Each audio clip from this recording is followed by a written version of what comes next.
Chers téléspectateurs, amis du petit écran, bonsoir. Bienvenue dans votre émission École guinéenne sur la télévision nationale. Aujourd'hui, le Boeing de l'émission École guinéenne a décidé de s'arrêter à l'Université générale Lansana Conté de Sonfonia. L'événement ici est de vivre les réalités de l'organisation d'une soutenance. Pour cela, l'honneur est donné à la première promotion de l'école doctorale en sciences humaines et sociales. Suivez. Compte tenu de l'importance de la soutenance de thèse pour l'étudiant, la nécessité d'y associer un caractère formel et solennel serait primordiale. L'objectif d'une soutenance de thèse est de permettre à l'étudiant d'exposer oralement les grandes lignes de sa thèse et de répondre aux questions que cette recherche suscite chez les membres du jury. Dans son exposé et ses réponses, l'étudiant doit donc démontrer qu'il maîtrise les divers aspects de sa thèse, qu'il possède ainsi une formation de niveau doctoral en termes de connaissances et d'habilité et que sa thèse contribue à l'avancement des connaissances et qu'il fasse preuve d'un esprit de synthèse en n'excédant pas la durée allouée pour son exposé, en répondant de façon pertinente, claire et précise aux questions qui lui sont posées. Il marque à jamais un tournant décisif dans ma vie professionnelle. Je voudrais vous demander de me porter dans vos cœurs et dans vos prières pour que je puisse vous livrer avec sérénité les résultats de mes recherches. Monsieur le président du jury, monsieur le membre du jury, distingués invités, par rapport au thème de ma thèse, il est intitulé de la manière suivante: l'exil dans les romans Les Crapauds Brousses, un rêve utile, un article pour Elgas et Pèlerino de l'écrivain guinéen Théodore Monelembo. Par rapport à l'auteur que vous voyez ici en image, il est né en 1947 à Pouridaka, à Mamou. Mais son vrai nom, c'est Tierno Saïdou Diallo. Son nom de plume, c'est Théodore Monelembo. Par rapport au plan de la présentation, je vous parlerai d'abord du choix du thème et de sa validation. Ensuite, des questions et de l'objectif de la recherche. Ensuite, de la démarche méthodologique. Après, les résultats obtenus. Et enfin, les remerciements. Commençons par le premier point, du choix du thème. Plusieurs critères ont été pris en compte par rapport à ce sujet. Il y a l'originalité du thème, il y a la pertinence, il y a le cadrage dans l'espace et dans le temps, il y a les compétences du chercheur, il y a la faisabilité. Tous ces éléments ont été pris en compte et ont permis à l'école doctorale de valider ce thème de recherche. Par rapport aux questions de recherche et à l'objectif, je me suis posé un certain nombre de questions au nombre de 3. La première question est la suivante: quelles sont les causes de l'exil des personnages dans l'œuvre de Monelembo et quels sont les itinéraires qu'ils apprennent? La troisième question est la suivante: quelles sont les compétences de leur exil pour la tête de départ et pour celle d'accueil? Et la troisième et dernière question que je me suis posée: quelles sont les techniques romanesques utilisées par l'auteur et quelles réceptions les critiques littéraires en font de ces romans? Par rapport à l'objectif de recherche, il est le suivant: il vise à comprendre et à expliquer la préoccupation de Théodore Monelembo par rapport aux exilés. La démarche de la recherche m'a permis de réfléchir et de travailler avec la méthodologie qualitative à travers ces techniques qui sont les suivantes. Il y a la recherche documentaire, l'entretien et puis l'analyse du contenu. Par rapport à la recherche documentaire, je me suis intéressé à un corpus qui comprend 4 romans. Le premier, Les Crapauds Brousses, publié en 1979. Le deuxième, Un rêve utile, publié en 1991. Le troisième, Un article pour Elgas, publié en 1993. Et le quatrième, Pèlerino, publié en 1995. Alors, par rapport aux raisons du choix, il y a 2 raisons fondamentales. La première est que dans tous ces 4 romans, il y a la récurrence de l'exil. Mais il n'y a pas que ça. La deuxième est que ces 4 romans s'intéressent à l'exil dans 3 espaces. Il y a l'exil par rapport aux pays africains, l'exil par rapport à l'Europe, l'exil par rapport à l'Amérique latine. Et après, d'autres éléments par rapport au corpus m'ont permis de faire la recherche notamment les principaux romans qui traitent du thème de l'exil, les ouvrages, les thèses et mémoires, les études critiques, les revues littéraires, les articles, etc. Et toutes ces recherches ont été menées aussi bien en Guinée qu'au Sénégal. Par rapport à l'entretien avec l'auteur, en plus de recherches documentaires, des entretiens avec l'auteur ont eu lieu dans sa résidence ici à Kobaya. Cela m'a permis d'avoir des informations très utiles relatives à ma thèse de recherche.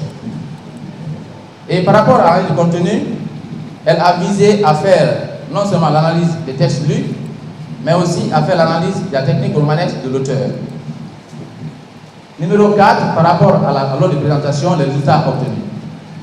J'ai compris qu'à travers mes lectures, une préoccupation de l'auteur, ces préoccupations de l'auteur du moins, qui sont entre autres une dénonciation des souffrances endurées par les exilés, une ferme condamnation des pouvoirs autoritaires et des régimes dictatoriaux en Afrique qui en sont les responsables, et un plaidoyer pour que les peuples africains retrouvent la paix et la liberté afin de jouir le fruit de leur labeur et mener une vie décente.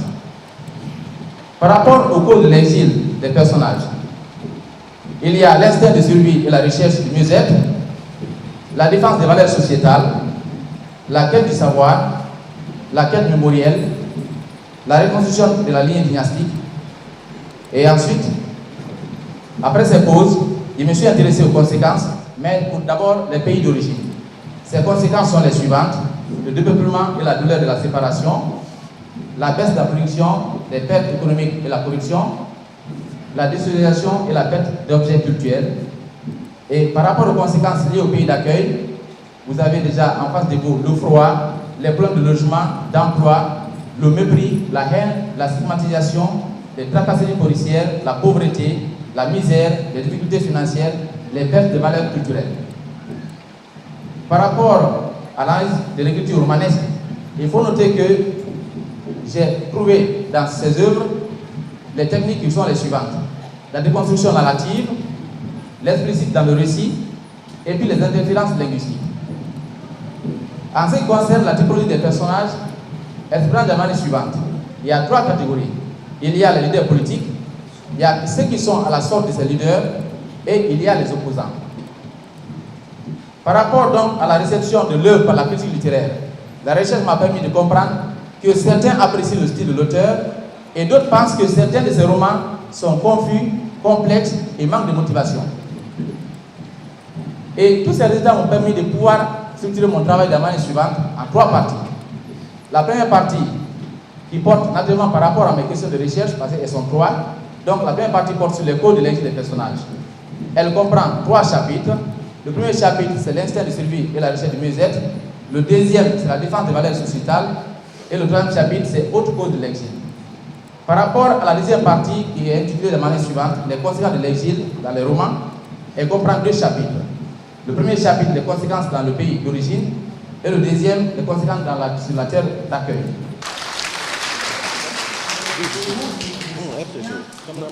La qualité de l'apprentissage passe obligatoirement par la qualité des enseignants et des enseignements. Or, un enseignement de qualité s'obtient par les activités de recherche de l'enseignant sur son propre enseignement. Un professeur célèbre nous disait: savoir enseigner, c'est savoir enseigner un savoir à enseigner. Ce savoir se qualifie dans la pratique, mais le savoir à enseigner est l'instrument essentiel de l'enseignement. C'est dans ce cadre que s'est inscrit ce grand projet de création des masters qui sont actuellement au nombre de 16 au sein de l'établissement et de 2 écoles doctorales actuellement à l'Université générale Lansana Conté de Sofonia. En le faisant, nous avons pensé que c'était la voie sûre du relèvement du niveau scientifique des enseignants. La création de ces structures de formation avancée répondait aussi à un autre souci, celui de combler un vide qui a fallu sortir notre enseignement supérieur de son cadre d'institution de formation scientifique, de recherche et de développement. La soutenance a également pour objectif de permettre aux membres du jury de porter un jugement définitif sur la thèse en tenant compte de l'exposé de l'étudiant, de ses réponses à leurs questions, de l'échange de leurs points de vue et de leurs arguments. Les questions des membres du jury doivent être brèves et claires. Elles doivent inviter l'étudiant à soutenir ou à défendre par une argumentation solide des aspects importants de sa thèse et à mettre en évidence la portée de celle-ci. Le travail de Faya Pascal Ifono porte sur l'exil dans certains romans de Monenembo. Si j'ai accepté de diriger la thèse de doctorat de Pascal Ifono, c'est pour plusieurs raisons, dont toutes sont basées sur l'exigence de scientificité qui caractérise le travail de recherche universitaire. La première raison est qu'elle porte sur le choix du sujet de recherche qui me semble pertinent et d'actualité dans les différentes régions d'Afrique et du monde. Alors, l'Afrique est le continent qui accueille de nos jours, dans ces différentes régions, des millions de déplacés, de réfugiés et d'exilés. Elle pousse vers l'Eldorado européen des millions d'autres émigrés qui échouent soit dans les sables implacables du désert du Sahara, soit dans les ventres de la Méditerranée et de l'Atlantique. Ifono ne s'en est pas fait le chroniqueur sadique. La presse africaine et internationale en donne quotidiennement le décompte macabre. Pour les candidats qui se présentent aujourd'hui devant le jury de soutenance de sa thèse, il ne faut pas se taire. Plus on en parle, plus les consciences sont interpellées et plus grandit l'espoir qu'un jour, une solution sera trouvée à ce drame humain. Les crapauds broussent, un rêve utile, un attiqué pour Elgas et Pelurino de Tcherno Monenembo. L'auteur semble avoir tenu compte de l'essentiel des observations que je lui avais faites. Néanmoins, à la faveur de ma relecture de son texte, j'ai eu à faire encore un certain nombre de constats. Je souhaite qu'il prenne le stylo pour les mentionner, parce que ça me paraît extrêmement important. Ainsi, à la page 6 de la thèse, le poème « Le message d'un exilé » ne devrait pas être, à mon avis, de l'auteur de cette thèse. Il aurait dû être écrit par quelqu'un qui a réellement vécu les affres de l'immigration clandestine par la traversée du désert ou de la mer qui en témoigne. Je vous en avais fait, M. Pascal, la suggestion, mais compte n'en a pas été tenu. Sont-ce donc les directeurs de vos thèses qui auraient émis à propos de la paternité du poème Le message d'un exilé un avis contraire au mien? J'aimerais bien le savoir pour en avoir le cœur net. Maintenant, j'en viens à une question. Vous écrivez quelque part que Caïn s'est exilé d'où? Pour où? La Bible le dit-elle? Parce que vous semblez vous inspirer de la Bible pour dire que Caïn s'est exilé certainement après avoir assassiné son frère Abel. En tout cas, vous avez parlé d'exil de Caïn. D'où et pour où se serait-il exilé? Maintenant, je viens à une autre question.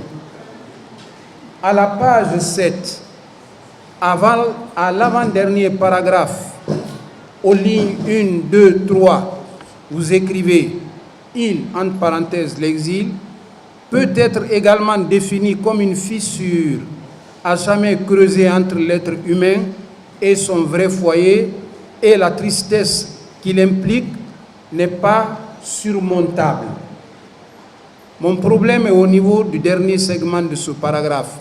Et la tristesse qu'il implique n'est pas surmontable. J'estime que c'est excessif dans la mesure où Pendant l'exil, l'on ne vit pas en permanence dans l'ambiance de la morosité, de la tristesse. Il est des moments d'embellie. Je sais que l'auteur de cette thèse a pris cette phrase dans le Grand Larousse de la langue française, édition 72. Mais il aurait dû émettre son point de vue là-dessus. Malheureusement, il ne l'a pas fait et c'est dommage. La soutenance peut avoir lieu seulement lorsque la thèse a été acceptée pour soutenance. L'acceptation du jury initial et le deuxième jury est le cas échéant après que l'étudiant ait dûment déposé les corrections mineures qui lui auraient été demandées d'effectuer avant soutenance. Les deux candidats de ce jour sont des littéraires. Ce que je peux dire, c'est qu'il y a un très bon début, n'est-ce pas, dans les études doctorales et dans les qualifications de vos enseignants-chercheurs au niveau le plus élevé. Monsieur Pascal Faya-Ifounou, qui a déjà soutenu, comme monsieur Mara qui va soutenir tout à l'heure, ont travaillé avec nous, avec nos collègues, nos collègues d'ici et avec nous aussi. Ils ont produit des travaux de très bonne qualité qui en font des docteurs du même niveau que ceux de la sous-région. Le seul problème que vous ayez, c'est que vous n'avez pas une masse critique d'encadrement, des professeurs qui puissent encadrer, et que peut-être les étudiants travaillent encore dans des conditions matérielles extrêmement difficiles, les problèmes de documentation, les problèmes de toutes sortes de choses d'encadrement rapproché. Nous sommes très fiers aujourd'hui à l'université de Symphonia d'avoir conduit des étudiants du master au doctorat et d'avoir permis à ces étudiants de soutenir leur thèse. Une université qui n'a pas le cycle complet, à savoir la licence, le master et le doctorat, n'est pas encore une université. Elle n'est pas normalisée dans le sens scientifique du terme. Et donc, nous sommes aujourd'hui très heureux d'avoir réussi cette complétude de notre université. Et comme vous l'avez suivi et vous le suivez encore, ces étudiants qui soutiennent très dignement dans le respect des principes scientifiques. Ils n'ont rien à envier à ceux qui soutiennent des thèses en France, au Cameroun, au Sénégal et ailleurs. Les modalités, elles sont un peu nombreuses, mais il y en a de principales. D'abord, il faut avoir la mention bien ou très bien en licence pour faire le master et la mention bien ou très bien au master pour accéder à l'école doctorale. La première université a consacré totalement le système LMD en République de Guinée. Ce vide qui était là et qui se comble à partir d'aujourd'hui fait de l'université de Symphonia l'unité centrale des IES en République de Guinée. Le candidat est un candidat de taille qui est libre, qui maîtrise son thème, qui dit ce qu'il a fait et qui assume son exposé en a fait foi. Et les critiques qui sont en train d'être formulées par les membres du jury et les appréciations des consultants nous rassurent par rapport au contenu du travail. Nous avons donné le ton. Bien sûr, ce n'est pas sans difficulté. Quand vous savez que depuis 2012, nous conduisons 16 masters, une école doctorale et que l'État ne nous soit venu en aide que pour une seule fois, ça, c'est vraiment dur d'atteindre avec cet accompagnement-là. Mais néanmoins, nous avons osé, nous osons et nous croyons que nous allons parvenir à jouer notre part. C'est solennel parce que simplement ça fait date dans les annales du système éducatif guinéen.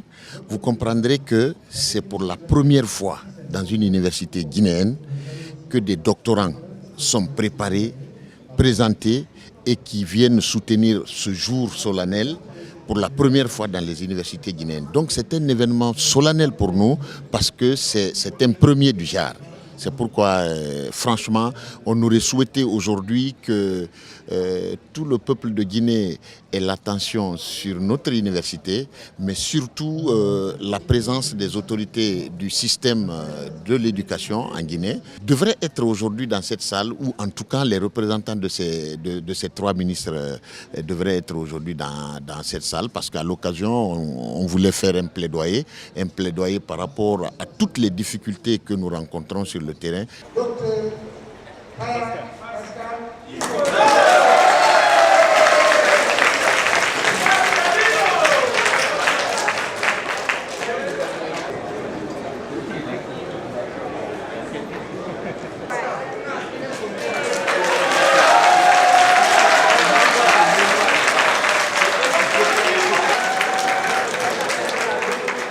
C'est la première fois que j'assiste à une soutenance portant sur mon propre travail. C'est très émouvant. J'ai appris beaucoup de choses sur moi-même. Et j'ai appris beaucoup de choses aussi sur une notion qui m'est chère, que j'ai vécue largement, c'est la notion de l'exil. L'exil qui est un peu la condition générale de l'Africain d'aujourd'hui. Les Africains d'aujourd'hui sont tous pratiquement des exilés potentiels, étant donné la crise politique, économique, de grande envergure que les pays africains vivent. La plupart de nos jeunes sont condamnés à espérer un avenir ailleurs. La preuve, c'est que la plupart des jeunes Africains aujourd'hui tentent de traverser le Sahara au risque au péril de leur vie. Et tout cela est un problème de fond, c'est un problème général. Vous avez ici un jury extraordinaire, un jury de Guinéens et de Sénégalais. La collaboration est parfaite. Un jury de très haut niveau. C'est des gens qui maîtrisent le sujet. Et c'est une très bonne chose pour l'université guinéenne. Vous savez que l'université guinéenne est en train de souffrir, sérieusement, par manque de cadres compétents, par manque de cadres bien formés et de cadres gradés. Donc aujourd'hui, avec l'ouverture de cette école doctorale, la première promotion est en train de passer, de faire sauter le premier verrou. Donc Dieu merci, je suis cette première opportunité qui présente aujourd'hui, pour la première fois, le fruit de ma recherche portant sur l'exil dans 4 romans de Nwamembo. Si il y a une adéquation entre l'annonce et la matérialisation, ça va nous enchanter. Aujourd'hui, vous imaginez, nous sommes 15 voire 16 à être inscrits à l'école doctorale, nous sommes 2 à être prêts. Les autres ne sont pas prêts parce qu'ils ne sont pas accompagnés par des docteurs qui sont là dans la recherche. Et ceux qui sont là sont fatigués et n'ont pas de temps. Et nous, on était l'appui de nos professeurs de Dakar, on ne serait pas là aujourd'hui aussi. Donc il faut franchement que les moyens soient mis à la disposition, que l'État accompagne, que les autorités accompagnent pour que ces écoles doctorales puissent vraiment produire de bons fruits. Lorsque la thèse est acceptée pour soutenance, la direction du programme convie avec l'étudiant, les membres du jury et le doyen ou son représentant de la date, de l'heure et du lieu de la soutenance. Pour ce cas précis, c'est l'amphithéâtre Famori Kourma de l'Université générale Lansana Conté de Sonfonia qui a servi de cadre. C'est la première fois dans l'histoire du système éducatif guinéen. La première chose à dire, c'est de remercier mes collègues de Sonfonia, de permettre aujourd'hui au système que nous voulons qualifier, c'est-à-dire le système éducatif que nous voulons qualifier sous l'égide de son ministre, et je veux parler d'Abdoulaye Yero Diallo. Alors, donc mon arrivée là, c'est un soutien à mes collègues et en même temps pour prouver que la qualification du système guinéen est au cœur de nos activités. En tant que recteur, j'ai jugé nécessaire d'être là. Les questions pertinentes, les observations aussi pertinentes qui ont découlé de sa soutenance doivent nous permettre, surtout permettre aux étudiants que l'université, c'est d'abord la recherche. Et que cette recherche s'inscrit dans la rigueur. Aujourd'hui, c'est un moment d'apprentissage pour tous les enseignants et peut-être pour les étudiants. Vous avez vu les questions qui ont été posées, les remarques qui ont été faites, les formulations qui ont été démontées. Et ça veut dire qu'il nous faut réellement de la rigueur dans l'apprentissage. Je pense que c'est une bonne politique. Il faudrait qu'on envoie beaucoup plus d'enseignants en Guinée. Comme ça va former beaucoup plus au lieu de payer de l'argent pour envoyer un individu. En fait, parmi tous les enseignants, il n'y a que 10% qui sont de rang magistraux. Il n'y a que 10%. Et ces 10%, à 90%, ils s'en vont à la retraite. À la fin de la soutenance, le jury délibère à huis clos en arrivant à une double décision quant à l'acceptation sans correction ou avec correction mineure ou rejet de la thèse sans droit de reprise. Quant à la mention excellent, très bien, bien, échec à attribuer à la décision relative à l'acceptation ou au rejet de la thèse doit être prise conformément à la décision de la majorité des membres participants. Ce candidat fait partie d'une cohorte. Ils sont à peu près 15. Il n'est que le premier. Vous voyez, de cette série, nous pensons pouvoir amener au moins parmi les 15, 10 à 12 qui vont soutenir. Nous avons voulu que cette soutenance-là soit solennelle, mais le reste, on le fera en famille, entre nous. Chers téléspectateurs, amis du petit écran, nous sommes au terme de cette émission. Nous étions à l'Université Générale Lansana Conté de Symphonia pour vivre les réalités de l'organisation d'une soutenance. Tout le plaisir a été pour moi de vous servir où que vous soyez dans le monde. Merci, à la prochaine. Vive l'émission École Guinéenne.